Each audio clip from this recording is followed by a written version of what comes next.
salaamaaleykum gars yi nuyuwaat nañ leen di leen ziaraat ci àjjuma ji sell gi di leen baalu àq te di leen baal àq te di leen wax dal leen jàmm yéen a ngi seen BM Pro TV en collaboration avec Baobab FM 89.2 kaddu yi di bàyyeekoo fii ci cité Kër Góor gi ñu amaat mbégte ak contentement ñëw toog ak yéen di defaat suñu ñetteeli vidéo ci formation bi ñuy wax Prism Live Studio mu nekk logiciel bu am solo comme ni ma koy waxee tout le temps. suñu vidéo bu ñu mujjee def foog naa ni moo nekkoon nu ñuy def pour dindi fond vert comment enlever un fond vert donc moom lañ nekkoon doon def ci vidéo bi passé bu ñu jógee foofu maa ngi leen doon wax ni donc vidéo bi di ñëw bëgg naa ñu won leen donc nu ñuy ajouter suñuy portable maanaam suñuy portable yii nii donc nu ñu koy ajouter synchroniser ko ak logiciel bi nga xam ne moom mooy Prism Live Studio pour di ci mën a caméra maanaam au lieu que ñu jël yeneen caméra mais maanaam suñu portable bi ñu jël ko def ko comme tey caméra di ci liggéey synchroniser ko ak logiciel bi lu mun a nekk la ak nu ñu koy defee yomb na te jëlul benn yoon temps. aussi tamit dina ñëw won leen donc nu ñuy defee ay mixage won leen yenn raccourci yi nga xam ne tey su nekkee da ngay def plateau bëgg di liggéey logiciel bi te amoo matériel bu ñuy wax yenn matériel yi nga xam ne donc di nga mun a di changer sa plan comme ay ATM Mini Pro yooyu soo ko amul donc wala nga am Stream Back yooyu soo ko amul donc doo am na ñi nga xam ne dañuy foog ni soo ko amul doo mën a def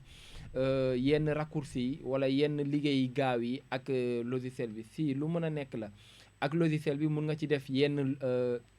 mun nga ci def nan laa ko mën a waxee yenn duplex yi nga xam ne au lieu que nga am appareil yooyu mun nga ko bañ a am te mun kaa liggéey fii nii c'est facile nuñ koy defee yomb na te jëlul benn yoon temps moo xam image yi ngay changer sa plan yi ngay changer moo xam tamit écriture yi ngay dugal ci chaque plan bu nekk invité bu fa toog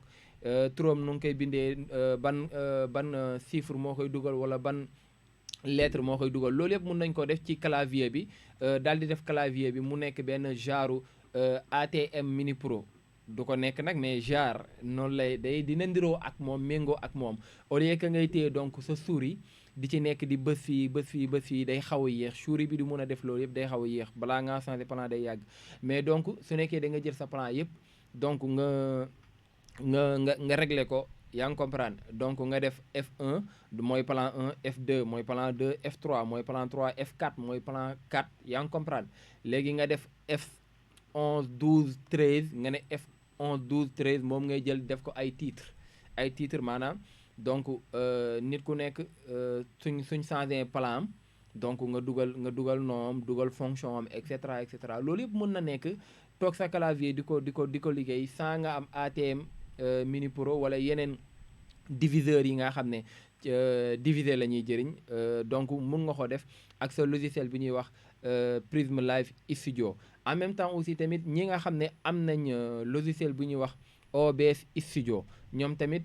am nañu sens te mun nañ koo def ci seen OBS Studio moom ak Prism Live Studio c'est la même chose maanaam lu leen sorante bëriwul waaw wax dëgg yàlla parce que li ma gis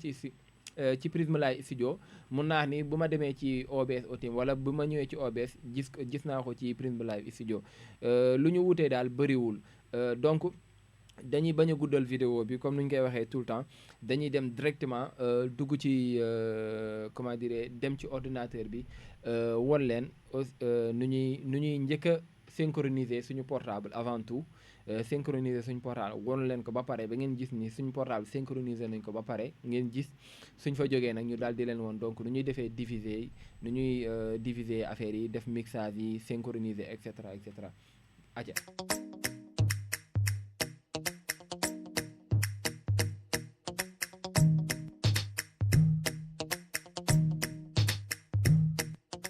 ok ñu ngi nii ci logiciel bi donc logiciel baa ngi nii léegi pour ñu synchroniser suñu portable maanaam pour ñu synchroniser suñu portable bi léegi nu ñuy def pour synchroniser ko donc dañuy dem directement ci logiciel bi ñu xool dañuy cliquer fii ci plus bi ñu ñëw ci Prism mobile foofu la ñuy ñëw ñu bës Prism mobile bës ok ak bësaat ok aussi tamit donc soo ko bësee subitement da lay indil li nga xam ne donc comme genre scanner la moom ngay scanner parce que day fekk tamit sa portable yow mu am application bi day fekk sa portable moom application Prism Live mobile bi moom lay am léegi pour nga mun kaa synchroniser ci fii nga xam ne ci sa ordinateur pour mu leer donc application bi mobile bi moom mooy nekk nii donc actuellement dama xaw a vide à 100% c'est pour cela moo tax su ma yokkee lumière bi sax du xaw a feeñ mais daal application bi ma ngi nii donc moom ngay jël nga teg ko nii soo ko tegee subitement da koy connecté waaw soo ko tegee subitement da koy connecté da koy relier ñoom ñaar xaar ma taal sama connexion ngeen baal ma ak loolu tamit da ciy baax maanaam comme donc mënoo koo liggéey sans taaloo sa connexion day fekk ordinateur bi mu am connexion sa portable aussi tamit mu am connexion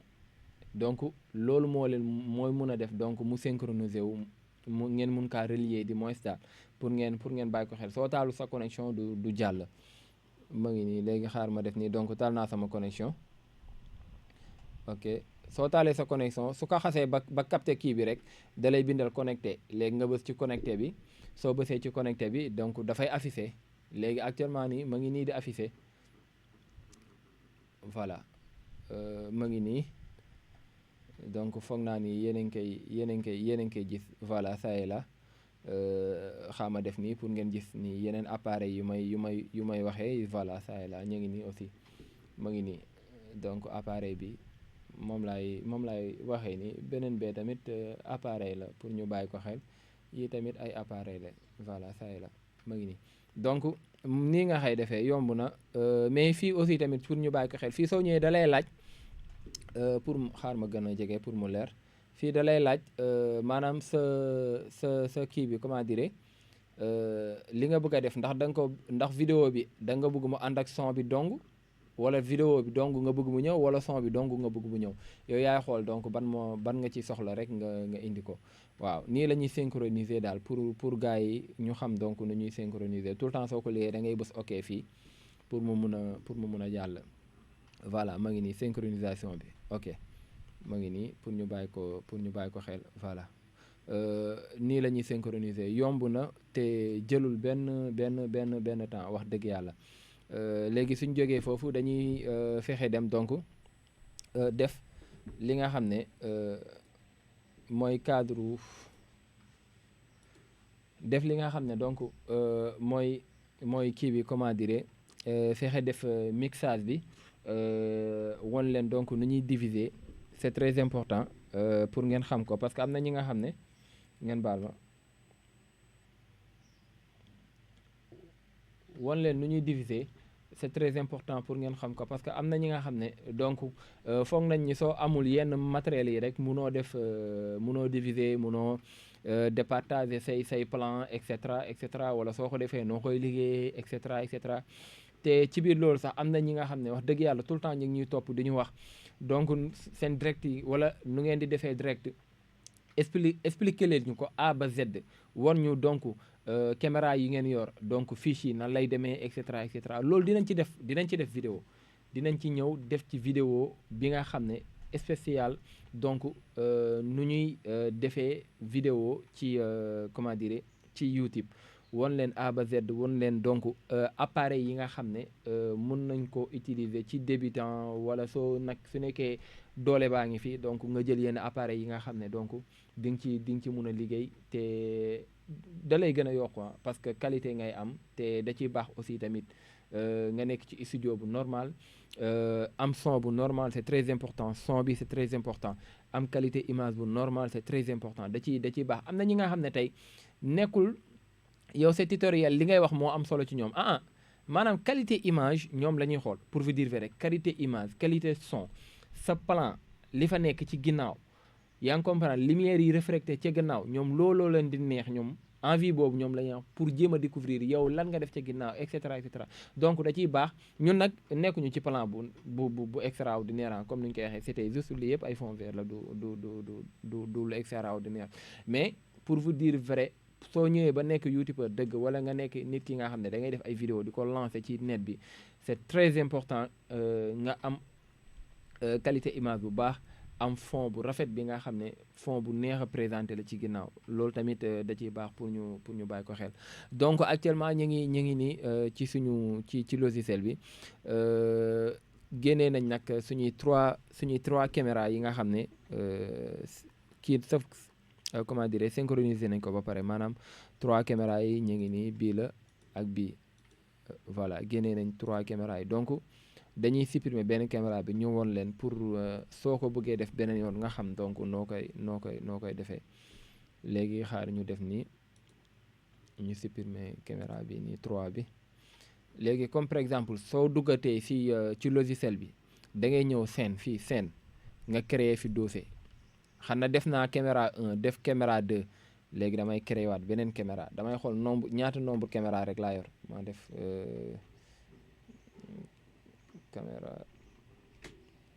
caméra 3 donc caméra 3 actuellement moom laa def nii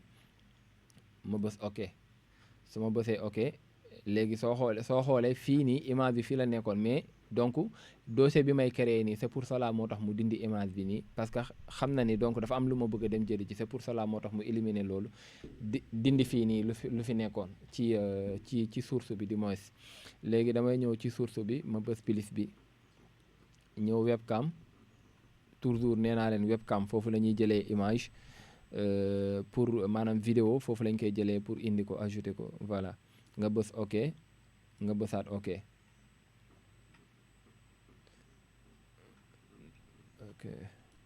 léegi xaar ma xool ban plan la ci sax ok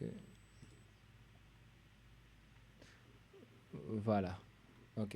léegi ma ngi nii 3e caméra baa ngi nii xam nga def ko nii xëcc ko mu ñëw 3e caméra baa ngi nii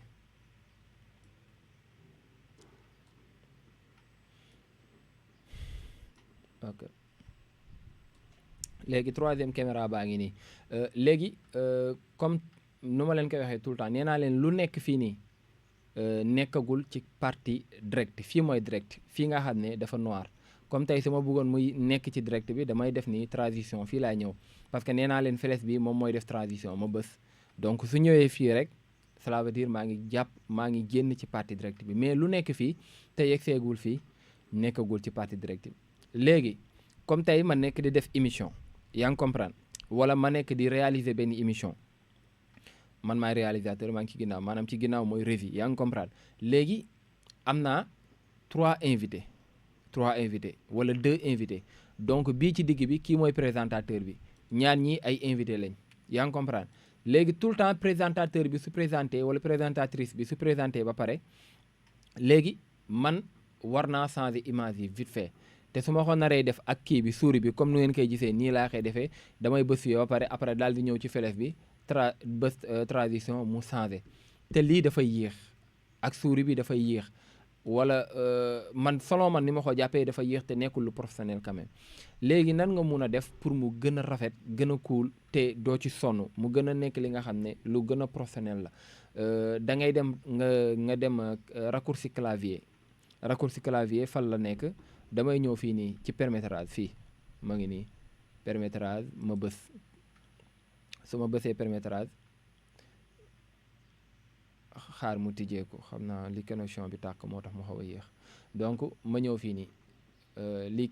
li raccourci la raccourci en anglais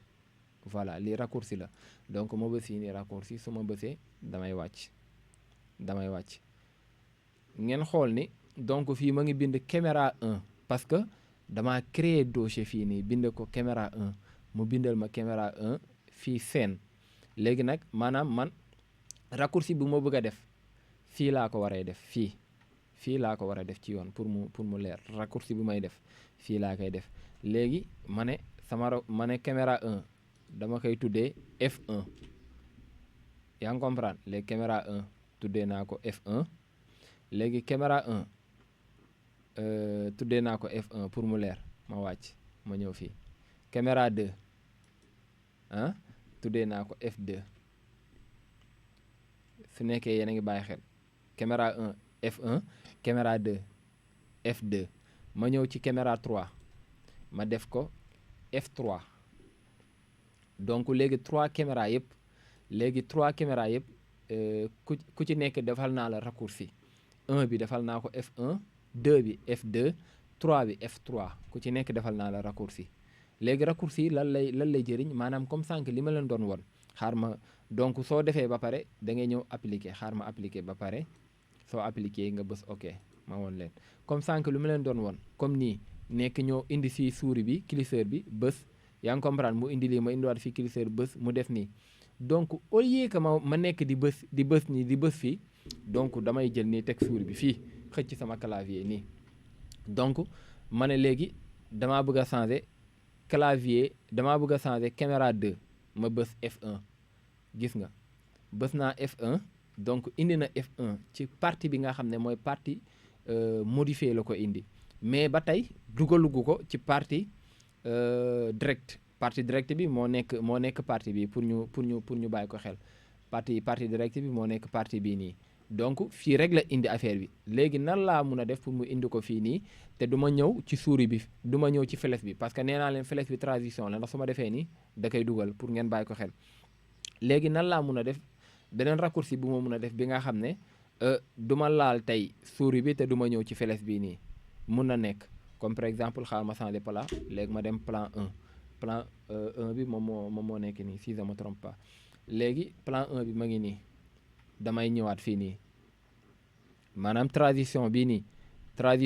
bëggatuma fi indi souris bi léegi moom laay dem defal ko raccourci bi nga xam ne su ma bëggee def raccourci vite fait ci clavier bi laa koy defee au lieu ma defee ko ci souris bi damay ñëw fii nii ngeen baal ma nag vidéo écran bi li comment dire caméra bi dafa xaw a saturé parce que comme ay GoPro la aussi pour ñu bàyyi ko xel loolu tamit dinañ ci ñëw ñu waxtaan ci pour gars yi gën a bàyyi xel ay GoPro lañ donc GoPro am na GoPro yi nga xam ne du ñooy professionnel en 100% voilà te GoPro professionnel en 100% dafa xaw te yomb pour vous dire vrai parce que ñoom tout le temps mouvement lumière bi dañ koy topp moo tax parfois dañuy leer lëndëm wala seen mise en point di daw di ñëw et cetera voilà loolu nekk na ci GoPro yi pour ñu bàyyi ko xel c'est pour cela moo tax su ngeen xoolee donc qualité image yi dañoo xaw a gute ndax bii nii en France dafa saturé en 100% voilà léegi comme ni ma koy waxee léegi dañoo bëgg a créer transition defal ko raccourci transition dañuy ñëwaat fii ci clavier su ñëwee ci clavier ñu wàcc ñuy lire amaana lii yëpp en anglais la mais transition moom neex naa lire ma ngi nii transition ma ngi nii su ma ñëwee ci transition damay cliquer tak ma bës naa léegi def na lu zone li rëdd bu zone bi cela veut dire ni bindal li nga bëgg a bind léegi damay créer transition ma ne W laay defee samay transition W pour ñu bàyyi ko xel W maanaam mooy waa kay pour ñi nga xam ne duñ comprendre voilà mooy W ma def nii W moom laay defee samay transition bës naa W ba pare ma bës appliquer ma bës OK yaa ngi comprendre léegi def naa ko xool leen donc plan bii moo nekk caméra 1 bi bëgg naa mu ñëw fii léegi aajootul may jël souris bi di ko teg fii de maa ngi wàccee souris bi pour ngeen xool wàccee naa souris bi léegi W bi laay laal damay laal W bi rek mu dem yoonam léegi xaar ma def plan 3 laal W gis ngeen plan 1 W plan 2 W plan 3 W maanaam W bi moom mooy transition waaw moom mooy transition donc au lieu que nga nekk di jël souris bi muy yéex nga nar a bësaat fii bës yi parfois gars yi dañuy ping pong am Jóob joxal Njaay Jóob jox Njaay jox Jóob donc wax yooyu il faut que nga am tey benn gaawaay bi nga xam ne tey ci sa loxo soo réglé li ngay réglé xam ne yow lii nga réglé yow yaa ko réglé sa bopp kenn waxu la réglé def ko F1 wala F2 yow yaa ko defal sa bopp te bu nga koy def comprendre nga ni sa loxo foofu dina fa gaaw def ko parce que man li ma leen di wax ni c'était juste dama leen di woon rek mais waxuma leen ngeen def ko comme man ni ma ko bëgg a defee quand même parce que F1 F nangam c'était juste dafa nekk lu gën a yomb ci man selon yaa ngi comprendre léegi W bi ma def ko transition léegi nag def maanaam comme léegi dugalaat naa caméra 1 laal naa sama clavier dugal caméra 2 laal sama clavier caméra 3 laal sama clavier donc tout le temps su ma ko indee caméra 1 indi naa ko ci partie kii nii comment dire ci partie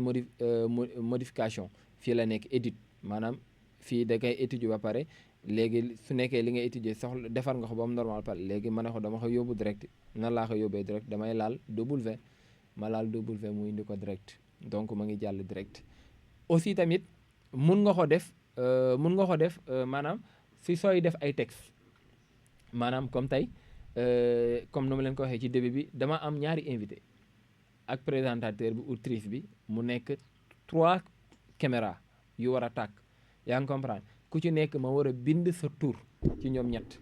te ku ci nekk sooy wax war naa mun a dugal sa tur yaa ngi comprendre ak sa fonction pour mu leer léegi nan laa koy defee te aussi tamit su ma ko defee dama fi nekk di laal souris bi di bës gauche à droite non non dama xëy raccourci lépp ma def ko ci bouton yi jàpp sama ñàmbur nu ma koy defee damay ñëw ci plus bi su ma ñëwee ci plus bi voilà ma ñëw ci texte maa ngi nelaw parfois moom dafa donc ma ñëw ci texte soo ñëwee ci texte donc texte ma ngi nii damay ñëw social foog naa ni loolu la léegi ma jël fii benn texte damay jël donc abonnez-vous ci YouTube laa njëkk a jël abonnez-vous ci YouTube tak ma bës abonnez-vous ci YouTube ma ñëw fii nii fii laay supprimer kii bi pour ñu bàyyi ko xel bu baax a baax soo bëggee supprimer bind bi dugal parce que il suffit que nga cliquer moom dalay indil par défaut Prism Live Studio loolu la lay defal ci YouTube bi mais yow nag yow yaa koy dindi nga def nii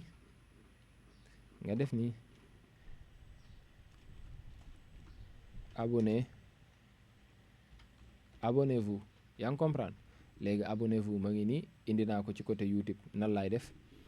léegi comme nu muy duggee dafa xaw a gaaw lool waaw dugg mi dafa xaw a gaaw xaar ma ñëw def ko parce que soo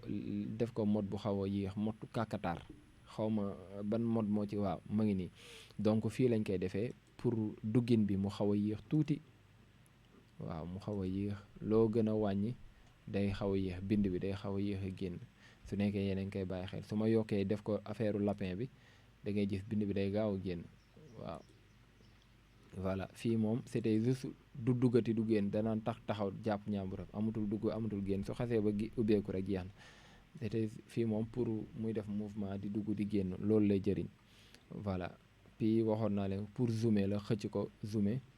muy gën a yaatu waaw fii pour loolu la voilà léegi donc bés naa abonnez-vous bind naa ba pare léegi damay ñëw ci ok bés naa ok dama koy indi fii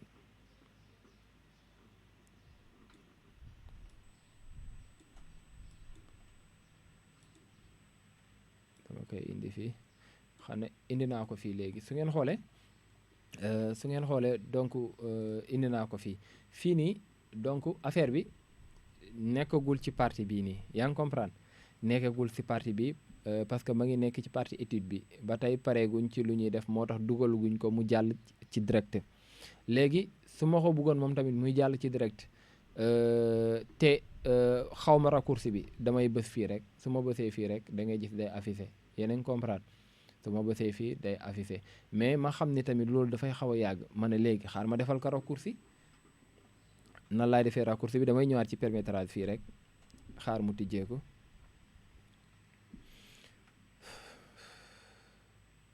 donc su tijjeekoo nga ñëw raccourci fii soo ñëwee di nga ko gis moom texte ma ngi nii fii la texte maanaam afficher le texte fii nii mu ne maxé wala max la texte voilà loolu la bind si su ma juumul bu ma ko doon traduire donc léegi afficher le texte nan lañ koy afficher léegi ma ne man su may afficher texte F9 laa koy afficher yaa ngi comprendre su may génnee texte dama koy génnee texte yëpp F9 laa leen di dugalee moo leen di génnee selon texte yi yenn texte yi zedi ma ne texte bii nii F9 mooy logo wu kii bi nu mu tudd bu YouTube bi F9 ma ngi nii F9 moo koy dugal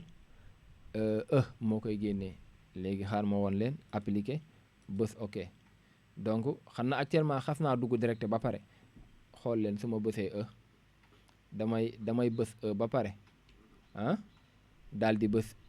W pour mu leer maanaam transition bi dañ koy bësaat tant que bësoo W pour vous dire vrai du génn ci direct bi ndax génn na ci étude bi fii ba pare mais da nga koy génnee ci direct bi da ngay def nga def W mu génnaat yaa ngi comprendre léegi su ma defee comme léegi ma bëggoon koo dugal damay defaat F9 gis nga bu ma defee F9 ñëw na fii nii ci partie étude ñëw na fi léegi jóge naa ci partie dama bëgg mu jóge ci partie étude ñëw ci partie bi nga xam ne mooy direct bës naa comment dire F9 léegi damay bës W su ma bësee W gis nga day affiché day ñëw ci partie direct bi donc nii tamit la ñuy dugalee texte soo ko bëggee raccourci soo bëggee def ay raccourci ci côté texte nii lañ koy duggee léegi xaama génnee donc damay def W mu génn yaa ngi comprendre léegi xaama dugalaat beneen texte ngeen xool ma dugalaat beneen texte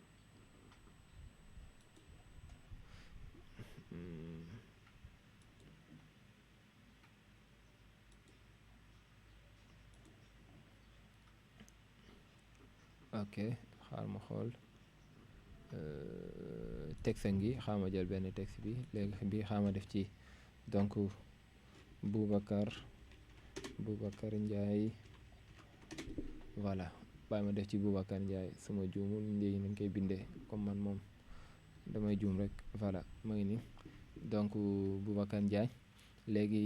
bës naa ok yaa ngi comprendre Boubacar Ndiaye bi ma ngi nii Boubacar Ndiaye bi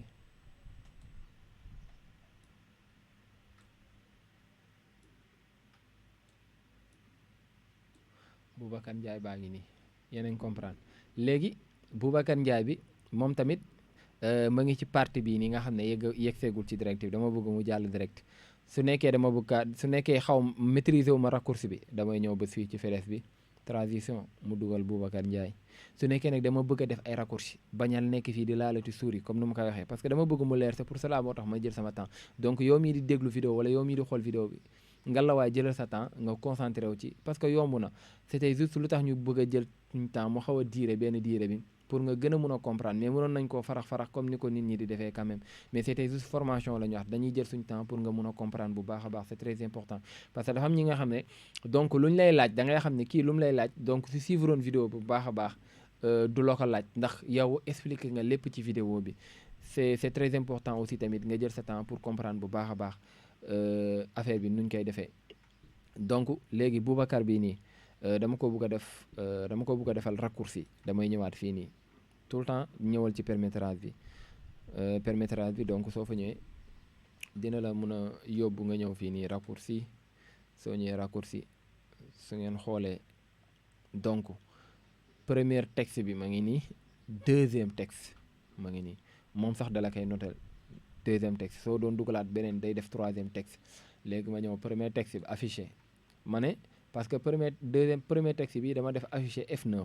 ma ne bii nii deuxième texte bi damay def F10 moo koy affiché pour ñu bàyyi ko xel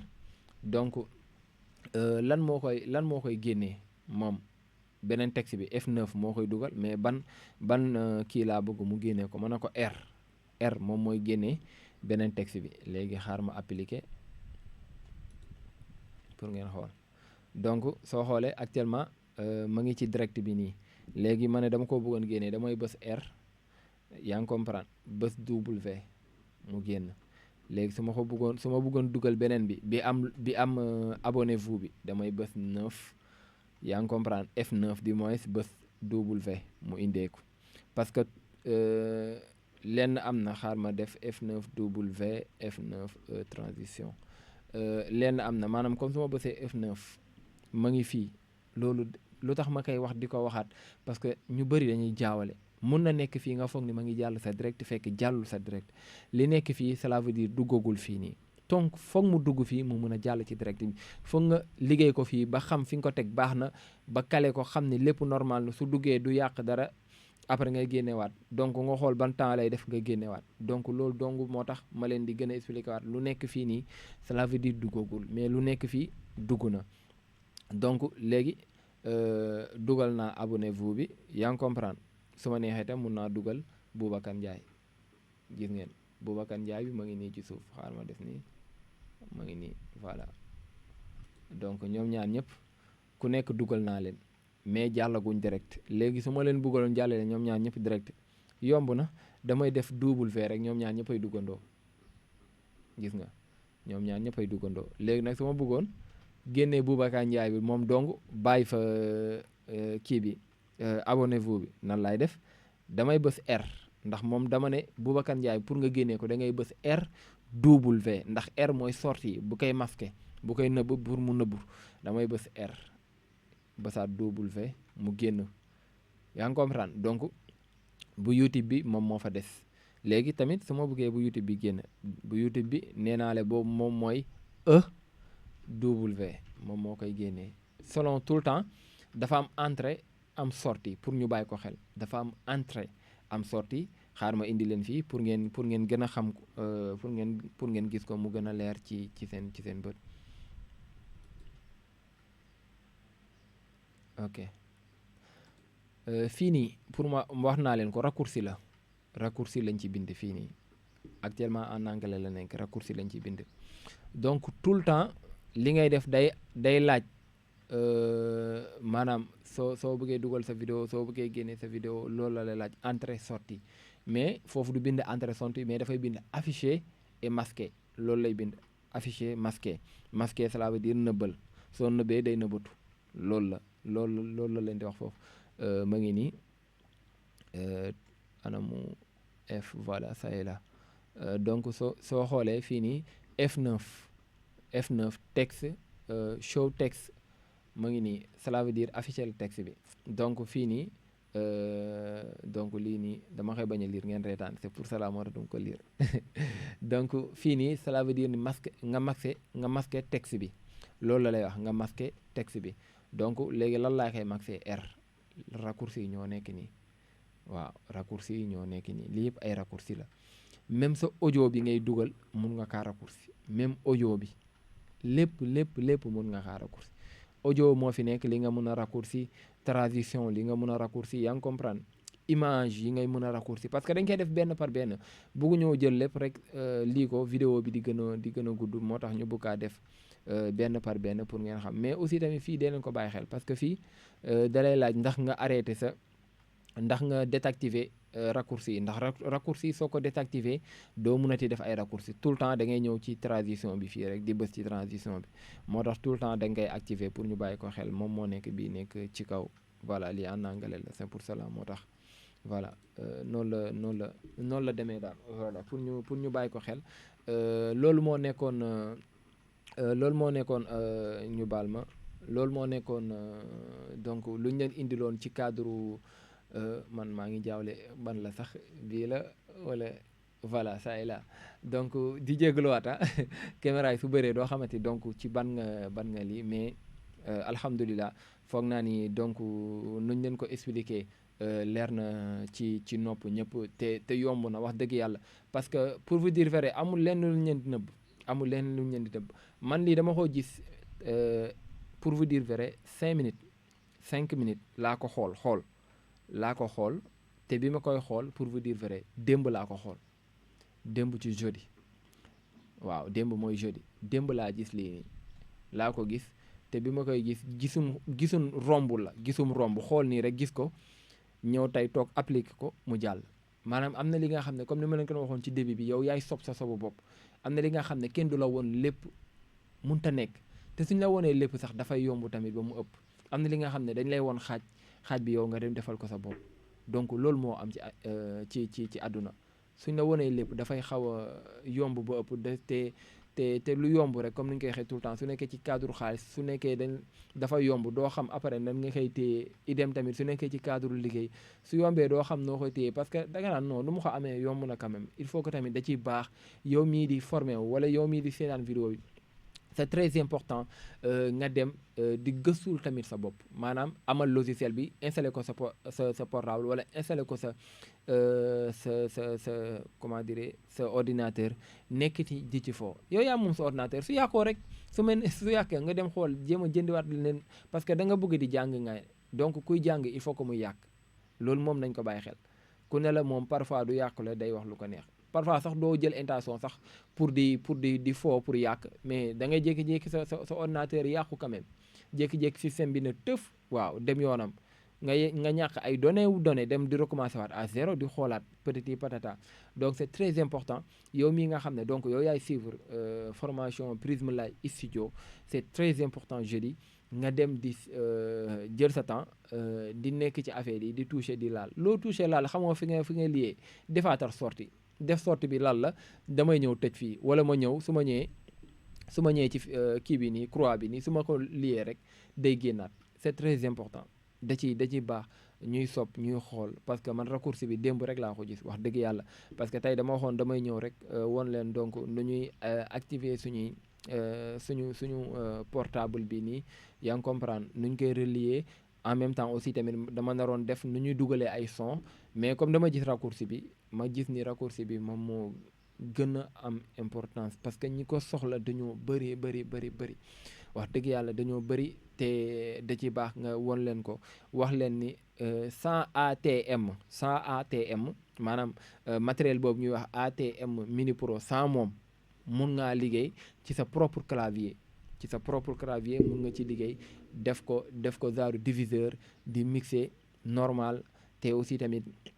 bëgg naa leçon bi di ñëw incha allahu rabi ñu woon leen nu ñuy defee étalonnage en direct en live and direct duñ ci nëbb dara woon leen donc ngeen gis parce que su ngeen xoolee donc miniature bi yéen a ngi gis benn daam bu toog di diviser ci benn côté bi dafa teg son benn côté bi foofu lay diviser ay image voilà donc da ciy baax yéen tamit ñu won leen lépp pour ngeen xam lépp loolu la ATM di jëriñ parce que ATM moom dafa am ay sorties yi nga xam ne dina mun a jël ay 4 caméra yaa ngi comprendre ak partie bi nga xam ne comme genre moniteur la li ngay liggéey da nga koy gisaat ak fi ngay branché sa ordinateur ak fi ngay branché connexion bi ak fi ngay branché ñaari micro yi donc loolu la ATM di jëriñ diviseur bu mucc ayib bu neex wax dëgg yàlla mais comme ñun amaguñ doole wu jënd ATM parce que wax dëgg yàlla su ma juumul bi ma ko mujjee xool ma ngi jar 275 max 250 000 moom la mini ATM di jar donc soo amagul loolu da ngay jàppandiku ci li nga xam ne am nga ko ci li nga xam ne donc soo ko joxee fulla ak gëdd da ngay liggéey normal da ngay def li ngay def kenn du la wax ne yow ci ATM nga nekk wala kenn du la wax ci nangam nga nekk parce que li ATM di def yow moom ngay def donc da ciy baax dara soo ci nekkee nga concentré wu ci nga jox ko gëdd nga jox ko cër c'est très important donc du ñu guddal vidéo bi ndax xam naa ne gudd na ba pare dañ ko fi yemale di ñaanal ñëpp jàmm di jéggaluwaat ci yenn kàddu yi su amee lu ci dëng rek ñu xam ni nit moo nekk di ko def su jubee ñu xam ne suñ borom da cee teg loxo bu baax a baax moom moo tali lépp donc di sant di gërëm ñëpp asalaamaaleykum wa rahmatullah